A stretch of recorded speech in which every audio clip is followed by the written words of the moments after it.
The CMO role is one of the most challenging because it's often the one that's most misunderstood. It gets confused for sales, it gets confused for growth. And so as a CMO, you really have to take it upon yourself to define what it is you can do for the organization.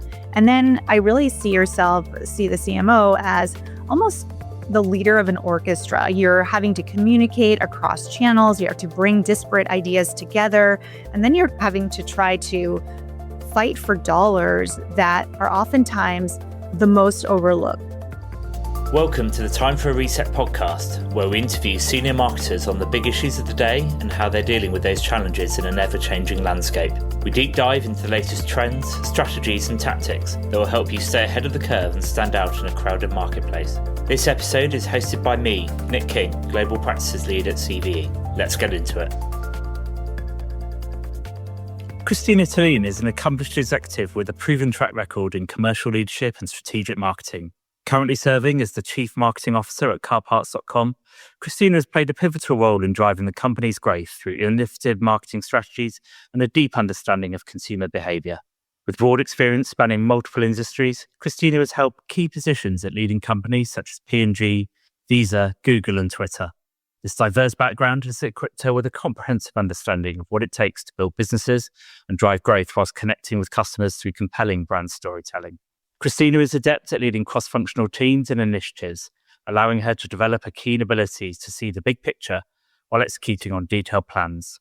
Her expertise in digital marketing, brand development, and customer engagement enabled her to navigate the complexities of today's dynamic business landscape effectively.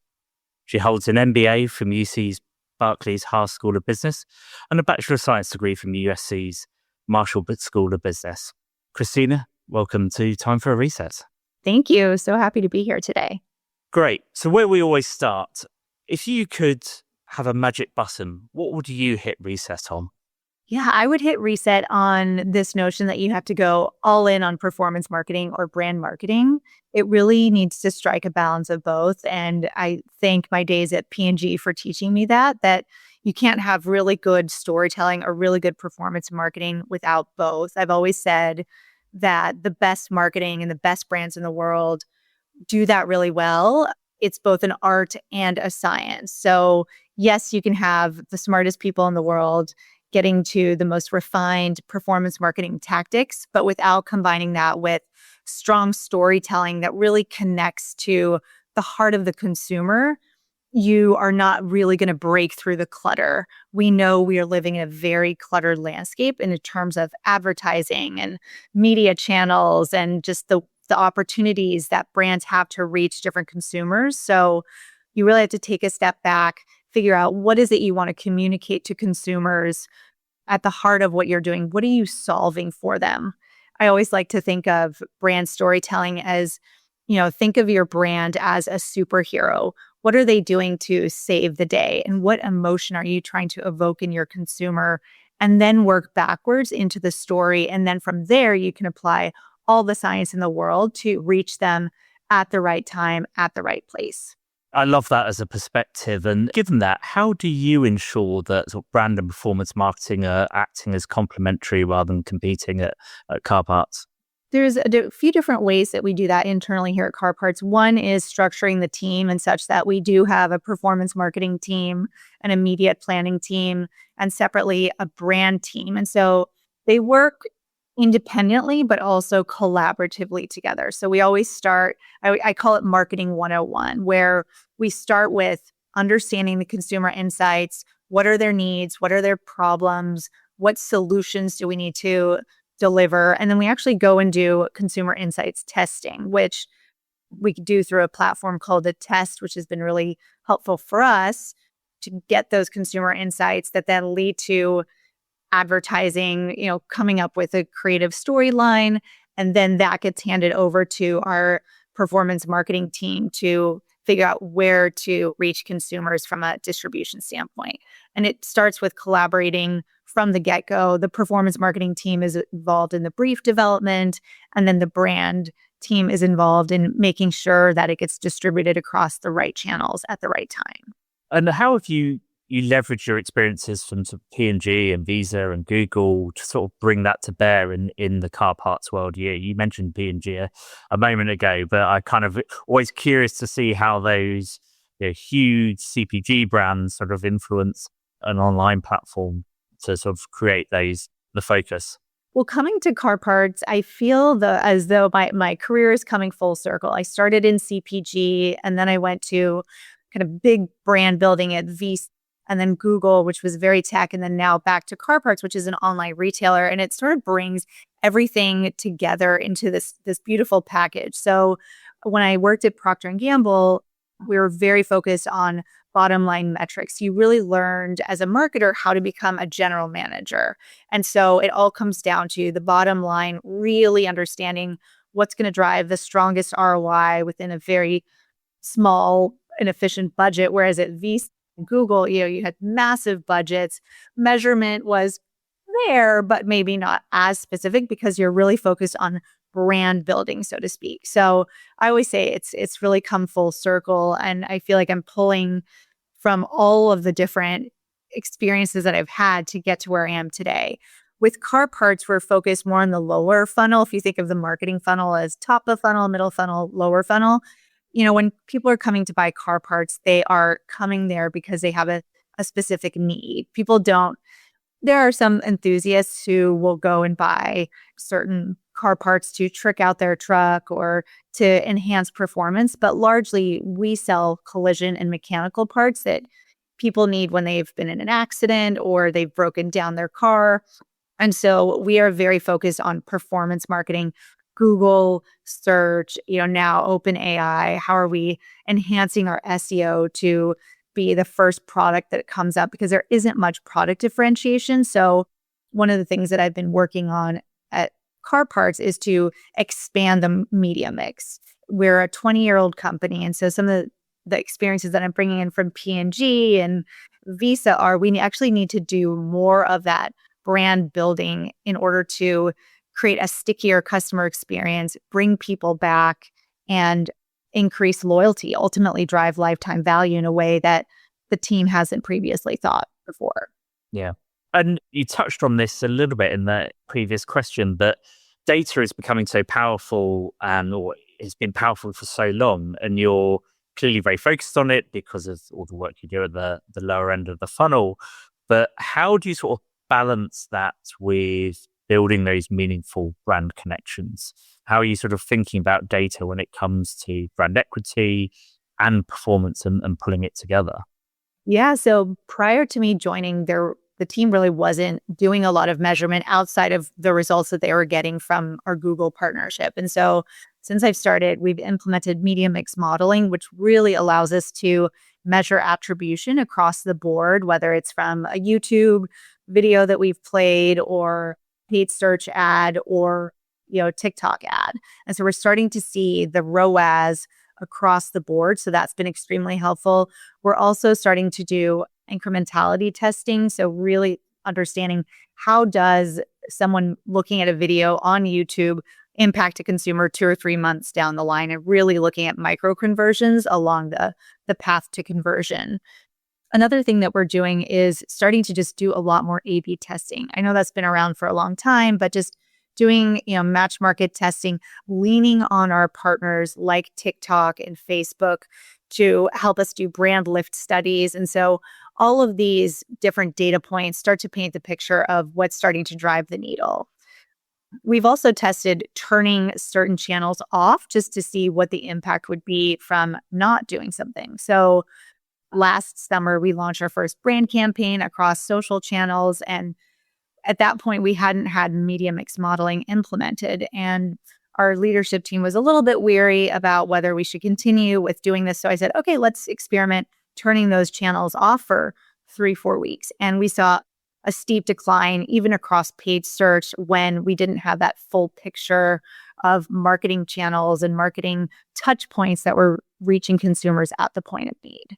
That's really interesting. I'm always interested to see when brands implement something like how much work they have to do to convince people of the value. It used to be, well, I've got my Google stats from AdWords, so I'll just use that. How did you go about sort of convincing everybody to embrace the MMM as that single source of truth?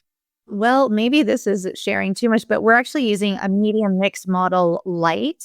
It's a company called Fospha, Fospha. I'm not getting paid to say this, but they came to us through one of our social media partners and they offered a 6-month free trial. And so it was kind of a no-brainer. It was something for me to say, hey, there's a simple line of code. I will say it's not a perfect media mix model because to your point, that's quite an expensive lift and something that our team couldn't stomach.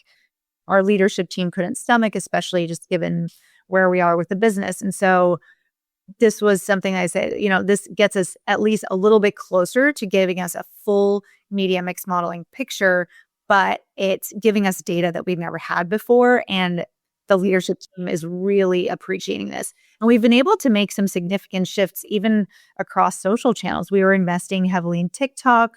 Now we've shifted a significant amount over to Meta because our audience tends to be a little bit older, male dominated, 50 plus. So we actually have a very large Facebook audience, which coming from my background, that's somewhat unusual, especially in today's age. You usually see people on TikTok or Instagram, and here it's Facebook. So we wouldn't have known that without this media mix modeling light. So I call it a step in the right direction. We're dipping our toe in the water, but it's getting the management team on board. So highly encourage anyone to check out platforms like Phosphor or something like that to help you get there. And, even after the free trial, it's quite low investment level compared to some of those, very intense media mix modeling measurements tools that are out there. Yeah, it's a great case study. I'm sure they'll be in touch to put that on their side. You talked a little bit about data, and I'm always interested in brands' approach to their consumer data strategies and sort of whether it's second-party data, zero-party data. How are you starting to sort of view those partnerships and where you can access data? And I guess with that on the edge, it's what is our approach to privacy and trust with our consumer base? How are you sort of thinking about that at the moment? Yeah, we are thinking about it pretty significantly. I'd say we're moving in the right direction in the sense that we're starting to work with our first party data that's been captured as part of our CDP, which is part of our email service platform. We have about 13 million consumers in our customer database, which is pretty extensive for a 20-year-old company.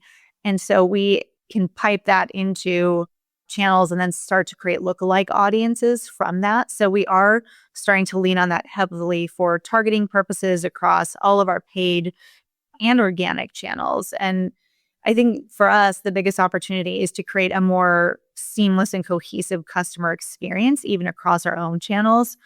Right now there's an opportunity to do more across our website versus our email channel versus our app channel. We're still very much independently creating copy and advertising, but we haven't created, one customer profile across channels. So for me, personalization at a more granular level and leaning on things like AI will help us get there. But it's definitely more of a test and learn your way forward as opposed to just going all in at once.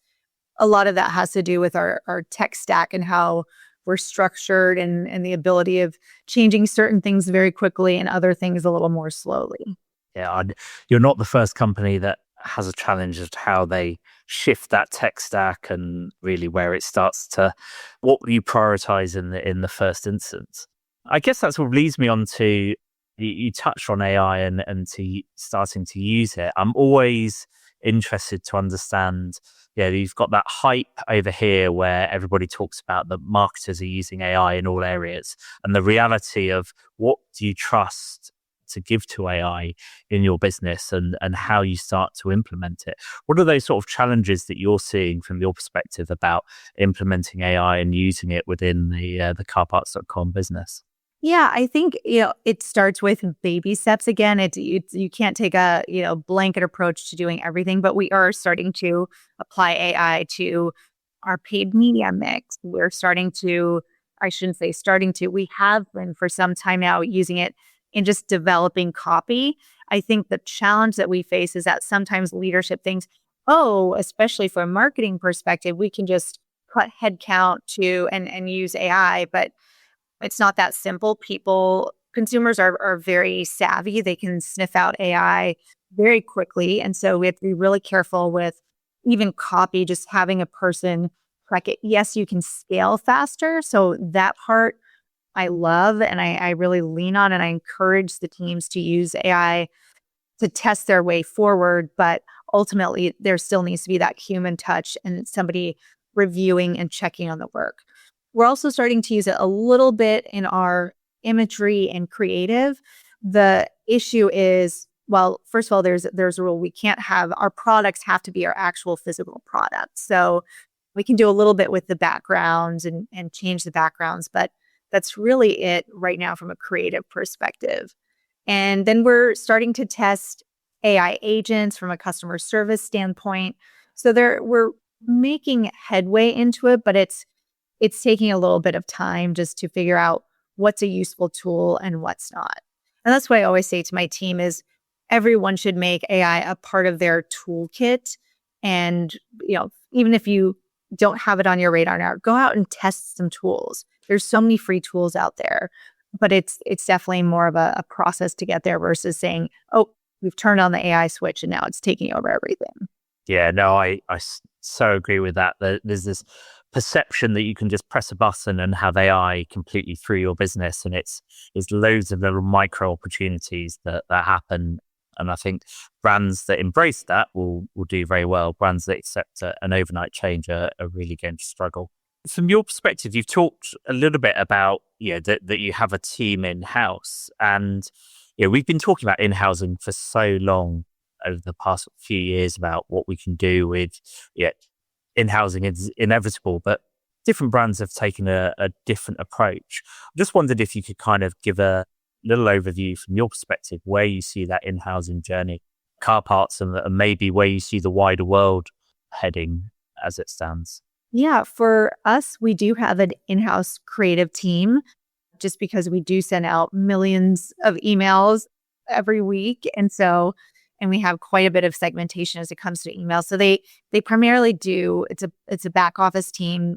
Our business is primarily in the US and Canada, but our back office team sits in Manila. So we have our customer service team there. We have a 40-person creative team that sits over there that is doing copywriting. They're doing creative branding.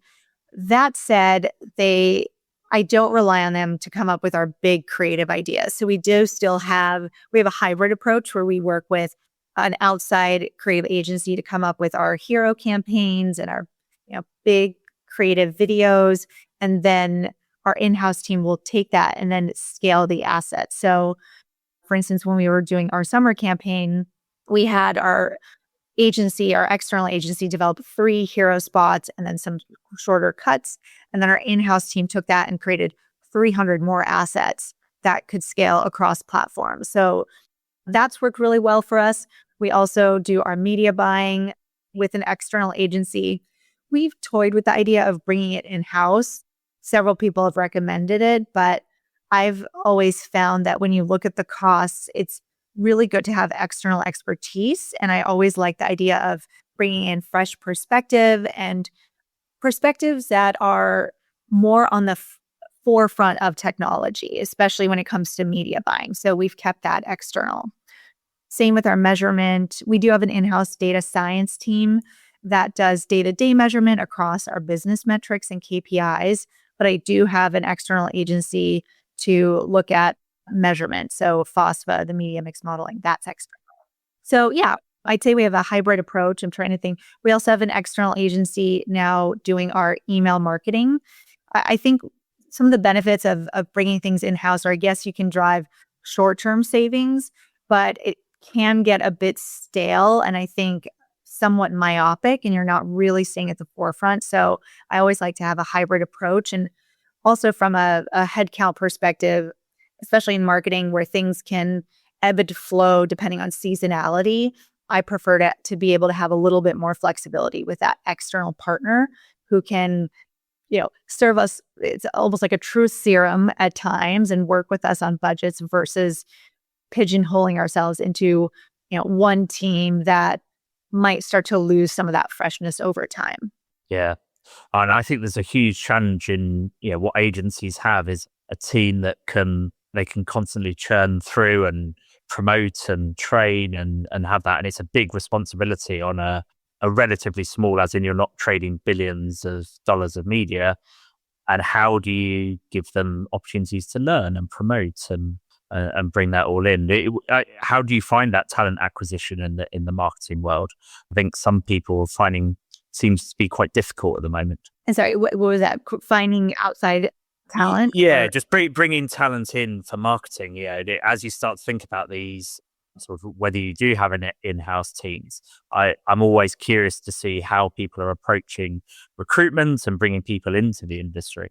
well, we do have a great recruiter, but it is challenging to find talent. We're located in Los Angeles, and there are certain roles, having a hybrid in office approach kind of limits the pool of talent. And people are still pretty weary about signing up for a full-time job. I think COVID really changed how people approach looking at their careers. And so unless we're fully remote, we're pretty limited in terms of our scope. We have had to make some hybrid roles remote. For instance, when I was hiring for head of growth and media marketing, we ended up having to look remotely, and we were able to find someone in the Bay Area, and it's worked out well. But I filled another position remotely, and that didn't work out so well. My background, having worked at tech companies, I've actually been working remotely for a long time. So I don't mind if people work remotely, but it's not kind of the accepted culture here at Car Parts. And so you have to strike the balance of finding people who can come into the office versus remote. So in this case of, for instance, retention marketing, I still have an opening on my team. And that's when I decided to go with an agency, because I simply wasn't able to find the talent to move that forward with the talent pool that we came across. Yeah.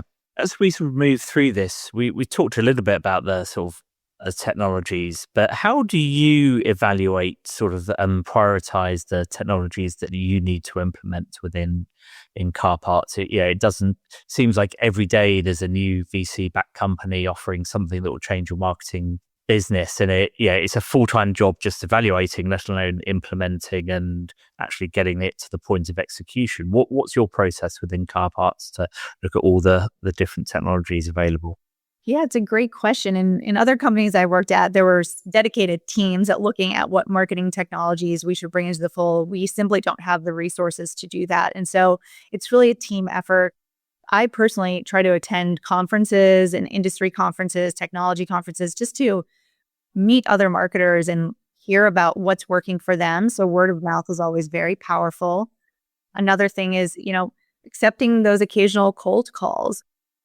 I always try to at least have a 15-minute conversation with technology partners just to hear what they are doing. And I'm a big proponent of dedicating at least 10 to 15% of your marketing budget to test and learn opportunities.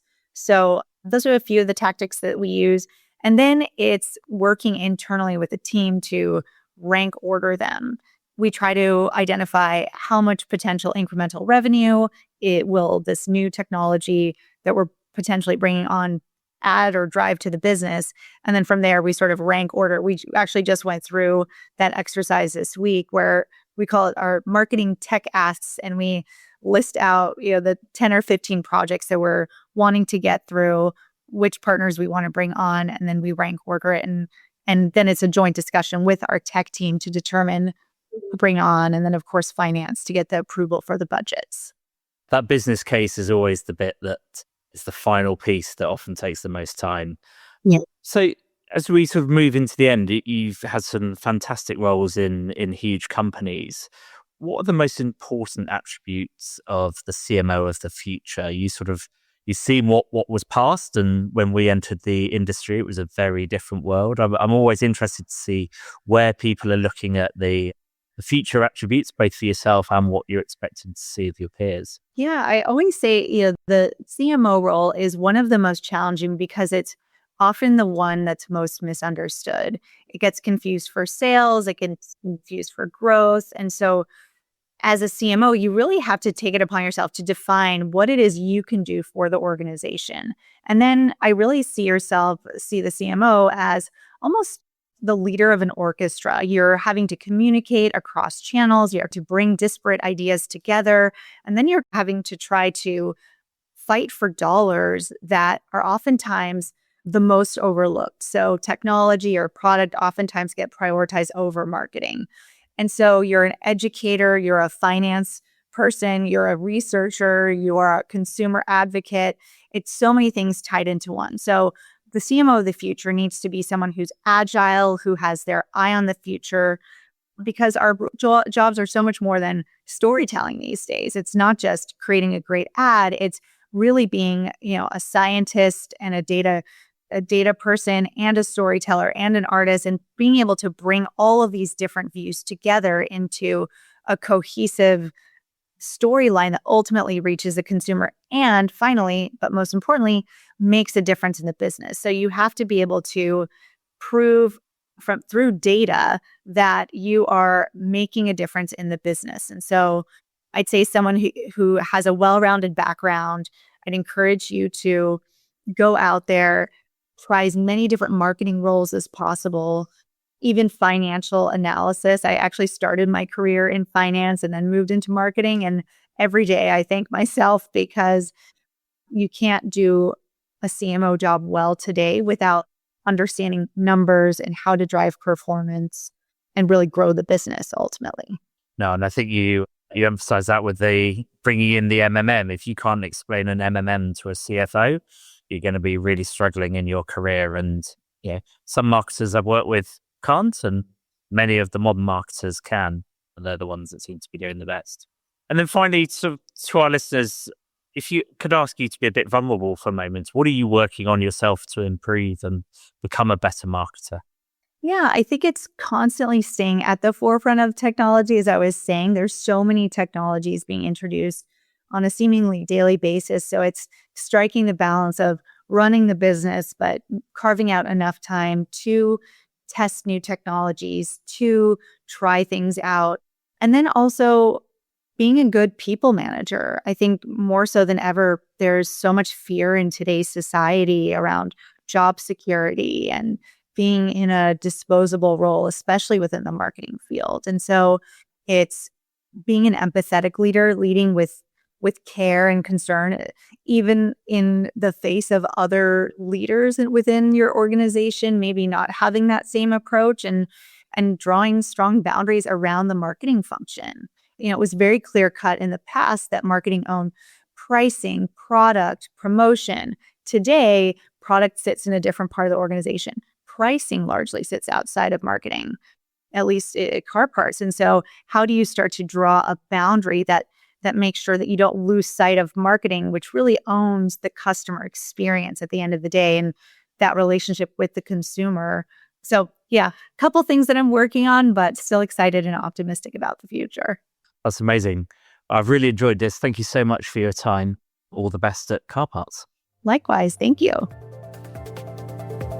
And that is a wrap for this episode of Time for a Reset, the marketing podcast with global leaders, brought to you by CVE. I've been your host, Nick King, and I hope the insights from this episode will help you reset and refine how you implement successful change for strategic transformation for your brand.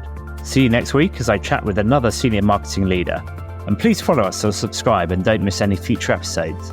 Catch you soon.